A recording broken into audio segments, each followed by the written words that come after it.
Државните символи на Република Македонија претрпеле неколку промени од независноста до денес. Наизменето е македонското знаме.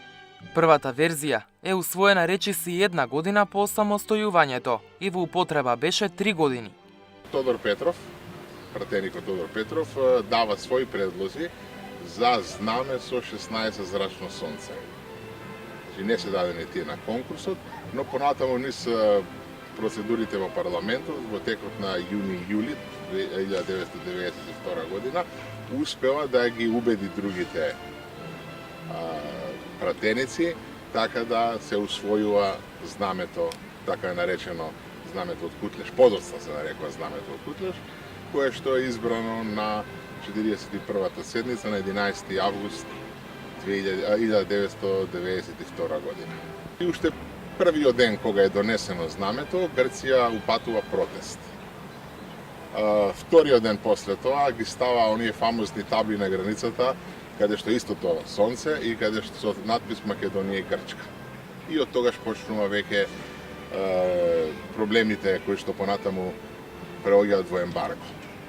Ембарго веќе е подоцна, нели, но полека почнуваат најнапред превозот со нафта неколку пати е од Солунското пристаниште е запрено и се понатака, значи и она што е најинтересно, Македонија е единствената земја која што при приемот во Обединетите нации нејзиното знаме не е истакнато.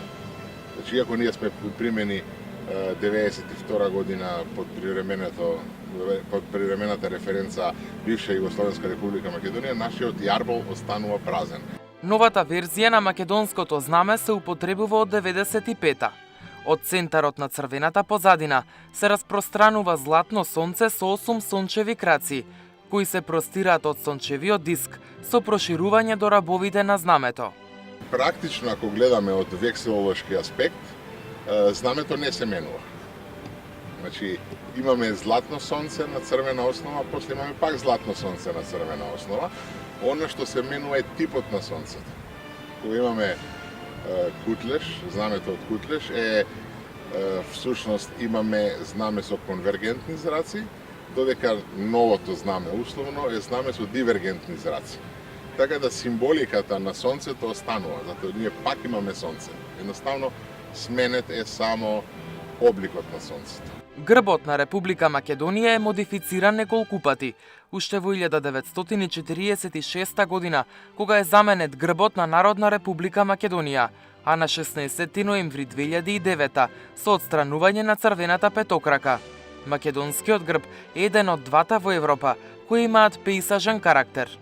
Значи, државниот грб е усвоен во јули 1945 година,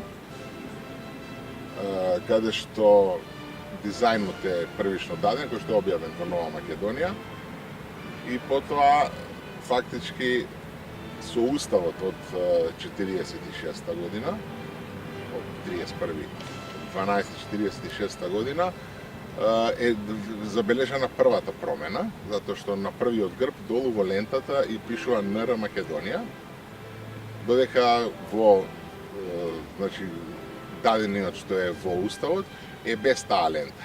И имаме промена на позицијата на сонцето. Значи сонцето е дадено на првиот грб е многу помало, со повеќе зраци, потоа во уставот дискот е зголемен и намален бројот на зраците.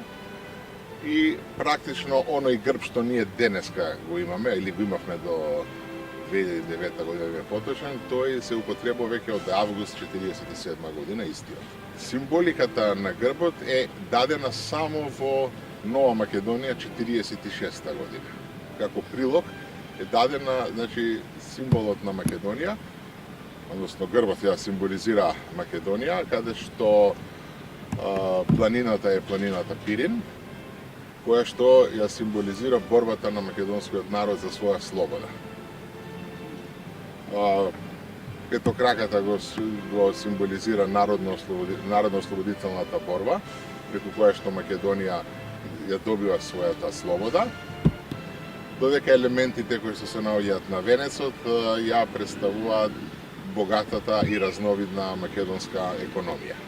Сонцето е символ на слободата и на креативниот развој. Националната химна е компонирана во 1941 година. Автор на текстот е Владо Малески, а на музиката Тодор Скаловски.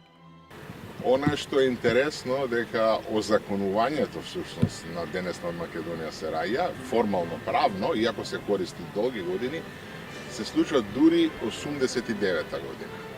Значи 1989 година со амандманите на уставот од 74-та година се воведува дека химна на Социјалистичка република Македонија е денесна од Македонија се раја.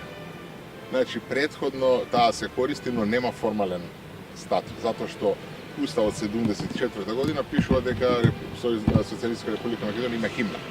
Не ја кажува која е химната, иако таа наголемо се употребува.